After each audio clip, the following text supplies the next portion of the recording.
Imando sa DILG aging pagpangandam sa umaabot nga bagyo. Cebu City Mayor Nestor Archival nagplano paghatag og cash assistance ngadto sa pamilya sa mga nakalas atol sa bagyong Tino. 12 sa 15 nga natala nga namatay sa dakbayan sa Mandaue, dili mga residente sa maong syudad. Mao kata mga headlines.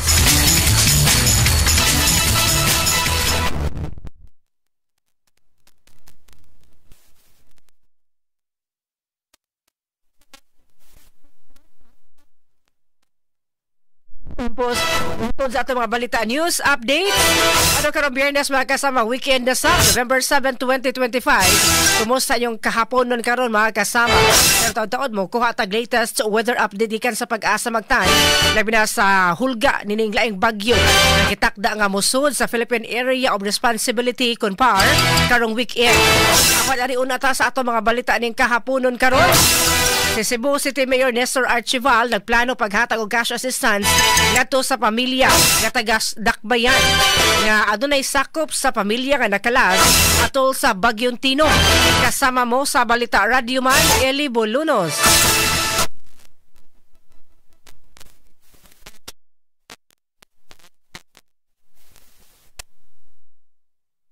Nestor Archival paghatag og cash assistance ngadto sa mga pamilya sa syudad kay dunay nakalas atol sa bagyong Tino. Kaya dunay magamit pagpahiluna sa patang lawas sa kabanay ni Eni. Matod ni Archival nga tag 30,000 pesos ang iya planong ihatag ngadto sa batang pamilya. Nakay planini nga tag 10,000 pesos gikan sa burial assistance program sa kagamhanan sa Dakbayan. Ani magudli sa burial tag 10,000. Ako ning isa ka most probably og 30,000 each. So dugangan to 20 mayor. Yes, dugangan to. Si Mayor Nestor Archival sa Nasaran, ang Dakbayan dunay labing minus 30 ka kinabuhi nga nakalas atol sa bagyong Tino nga nangaanod sa baha o natabunan sa magdahili sa yuta. Kasama mo sa Cebu City Hall. Kini ang inyong Radyo Man, Eli Balonos, DYHP, Tatak, RMN.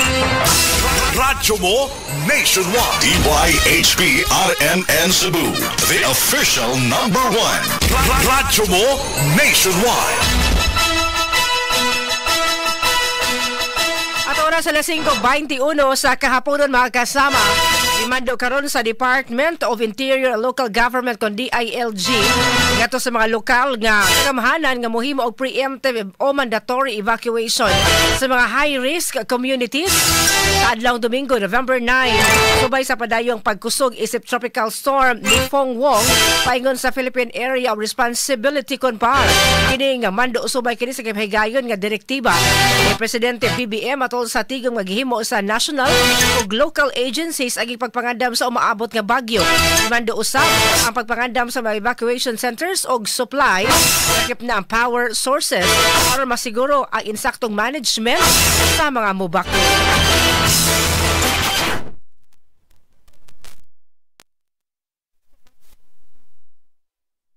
DTX 500. Nagkambin ba ka mga sakit karong panahon na? Mag DTX 500 na matag adlaw. Kung kanit siya tinikan sa paliya, nagsuhid sa insulin function. Kung imong blood sugar mo bo, kontrolado ang imong BP. Ang pag-inom sa DTX 500 matag adlaw, magkataba, magkapanindot sa imong tulog, makapugong sa mga sakit-sakit sama sa hyperacidity, GERD, fatty liver, skin wrinkles, alopecia, ug uban pa. DTX 500 your best choice against diabetes-induced hypertension.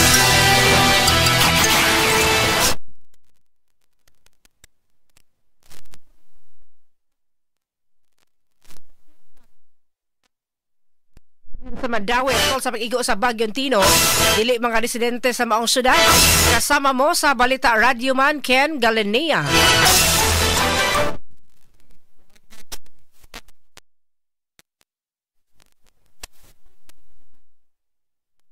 Kagamhanan sa Dakbayan sa Mandaue, nasayran nga sa 15 nga na-record nga namatay sa syudad. Gumika ni bagyong Tino, 12 niini ang dili mga residente sa maong Dakbayan. Duha ang wa pa ma-identify, samtang ang usa gikan sa barangay Tingob. Subay nini mapasalamaton ang lokal nga kagamhanan sa Mandaue nga nagkapatuman kining preemptive evacuations ug ang coordinated nga pagresponde ilabi na sa panahon sa pagtaas sa tubig baha. Moisa sa hinungdan nga napugnan nga dunay daghan nga mga makalas nga kinabuhi gikan sa mga residente sa syudad atol sa pagigo ni bagyong Tino. Subay nini ang LGU sa Mandawi padayon naki-coordinate ngadto sa mga otoridad alas sa dugang verification ug matabangan ang pamilya sa mga biktima sa pag-identify kanila para makabalik na sila sa ilang tagsa-tagsa ka mga pamilya. Ang dakbayan sa Mandawi nakasinati usab og grabe nga mga pagbaha gumikan sa pagtaas sa tubig gikan sa Butuanon River nga napunta kini ngadto sa mga kabalayan ingon man sa mga kadalanan. Kasama mo sa dakbayan sa Mandawi ang ining Radio Man Ken Galinea, Tatak Arlimen. Radyo mo Nationwide. DYHP RMN Cebu, the official number 1. Radyo mo Nationwide.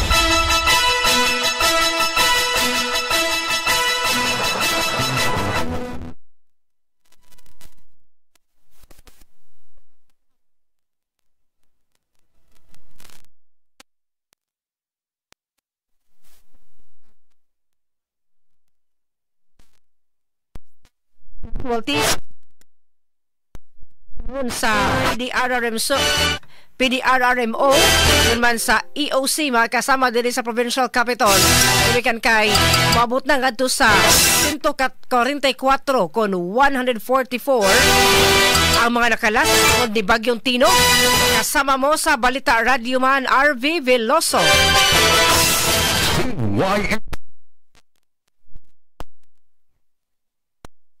Sa mga Aida ni sulbong na sa 144 ang natala nga namatay sa pag-igo ni Bagyong Tino sa Sugbo. Subay kini sa nagpadayon nga search and retrieval operation sa mga lokalidad. Ang probinsya sa Sugbo nakatala kini og 113 nga namatay samtang sa Cebu City ni Sakasab sa 31 ang nakalas.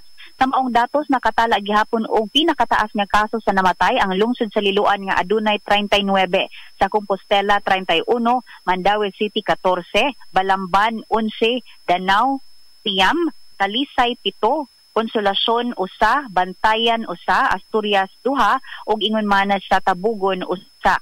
Samtang adunay natala nga 311 usab nga naangol kun injured sa hitabo ug 67 usab ang padayong gipangita. Subay sa pagbisita usab ni Presidente Ferdinand Marcos Jr. dinhi sa Sugbo karong adlaw, iyang gipaybaw nga magpadayon usab ang pag-apod-apod sa kagamhanan sa pagkaon og tubig nga labing gikinahanglan sa mga biktima sa Sugbo. Magsugod na usab ang pagsusi sa mga pamilya kinsang kabalayan ang naguba sa pagbaha. Alang sa partially damaged makadawat kini og 5,000 pesos samtang 10,000 pesos usab sa totally damaged. Giwarningan usab niya ang tanang local chief executive sa Sugbo nga mangandam sa posibleng pag-igo sa ingon man na sa bag-ong gi-monitor nga bagyo. Din iyang giawhag ang monitoring ingon man ang preemptive evacuation alang sa kadtong mga lokalidad nga risgo ang kahintang sa ilahang gikapuy-an. Si Secretary Rex Gatchalian sa Department of Social Welfare and Development Office kon DSWD ni pahayaba usab nga nakahatag na usab sila sa inisyal nga 64,000 ka family food pack sa mga apektadong lokalidad. Ang kagamhanan sa probinsya sa Sugbo mohatag og tag 2 milyones ka pesos sa mga apektadong lungsod sama sa Danao City, Compostela, Liloan, Consolacion, Mandaue, Talisay, ingon man sa Minglanilla. Samtang misaad usab og 50 milyones ka pesos nga ayuda ang presidente alang sa kagamhanan sa probinsya sa Sugbo og gihatagan usab og moabot sa 10 milyones ka pesos nga gahin alang sa ayuda ang dakbayan sa Talisay, dakbayan sa Mandaue og ang lungsod sa Compostela. Sa kasamtangan kasamang Aida, nagpadayon usab ang pagdawat sa kagamhanan sa mga panginanglanon na sa mga biktima sa Sugbo sama sa pagkaon, tubig, ingon man sinina. Kasama mo sa balita live gikan diri sa Emergency Operations Center sa Cebu Provincial Capital, Radyoman RV Veloso DYHP, Tatak RMN. Hatod ka nato sa Vita D Plus Coffee Mix. Sugdi ang imong kahaponon nga positibo ang pananaw pinaagi sa pag-inom og kape ang Vita D Plus Coffee Mix. Kini ang pinakaunang kape nga adunay vitamin D3. Kada sachet sa Vita D Plus Coffee Mix aduna kini 200 IU nga vitamin D3 plus reishi mushroom extract nga adunay mga powerful anti-tumor ug anti-cancer properties nga polysaccharides ug triterpenes. Ang Vita D Plus Coffee Mix gidugangan usab og mangosteen fruit batok sa oxidative stress ug mga free radicals. Sugdi ang imong kahaponon pinaagi sa pag-inom sa Vitamin D Plus Coffee Mix aron nga makalahutay tibuok adlaw. Mapalit kini sa Purchaser Pharmacy, July Pharmacy, Queen's Pharmacy, CHG General Merchandise and Pharmacy, Universe Pharmacy, Bing Pharmacy ug Life Extension Pharmacy. Aron makalahutay, mag Vita D Plus Coffee Mix. Radyo mo Nationwide. Ato na sila 5:29 sa kahaponon. Samtang human sa pag-igo ni Bagyong Tino mga kasama atong usa ka pamilya kansa ang mga sakop sa pamilya ni ini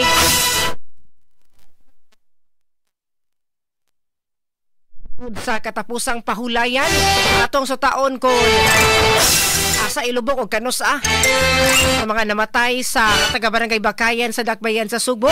Report ni Radyoman Remart Pugo.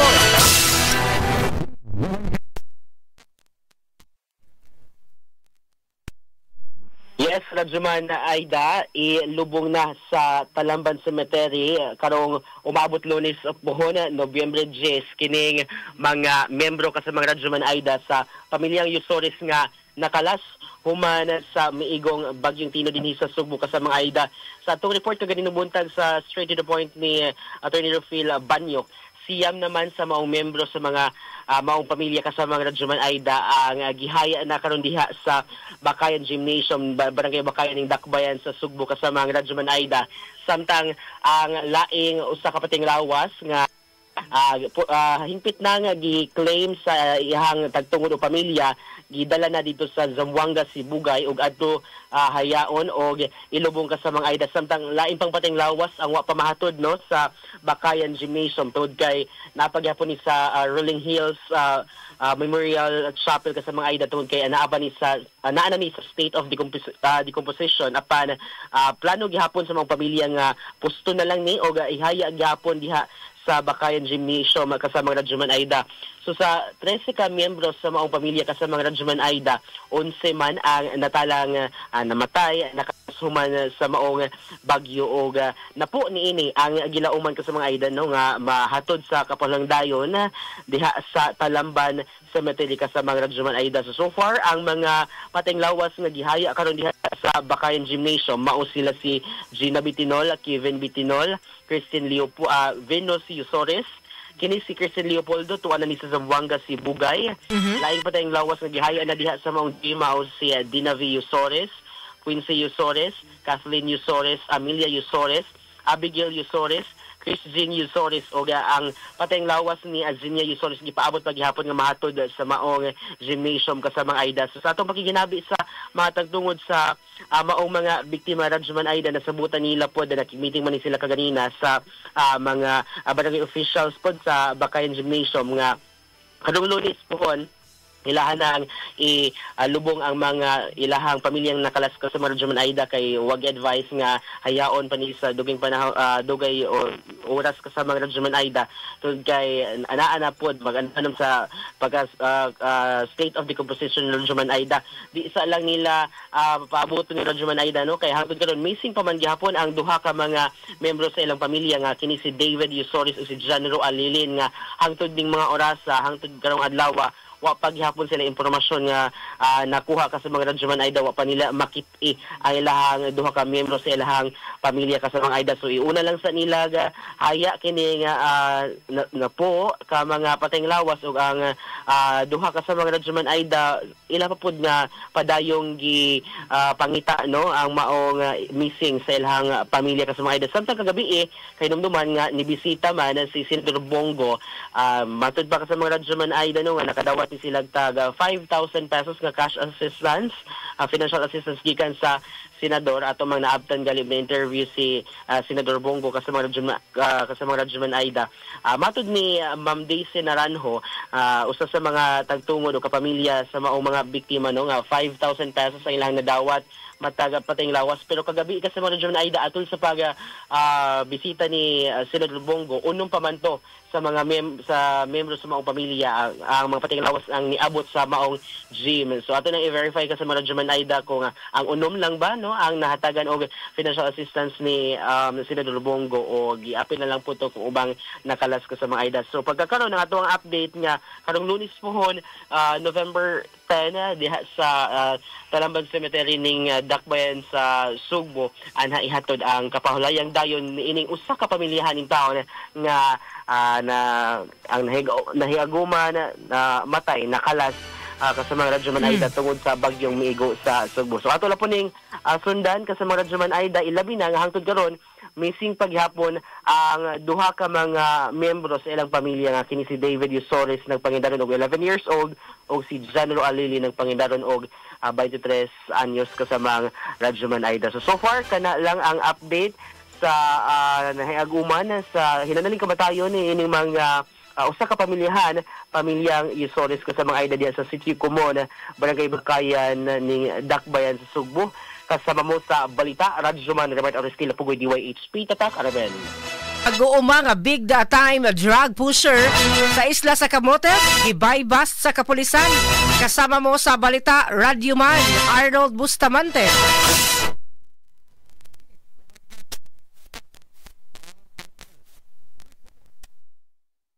Nag-uuma nga big time drug pusher dito sa isla sa Camotes. Nanakpan kini sa ginasang bypass operation sa mga sakop sa Provincial Intelligence Unit sa Cebu Police Provincial Office uban sa San Francisco Municipal Police Station kagahap o kagabi dito sa sitio Istampar, Barangay Santa Cruz, lungsod sa San Francisco.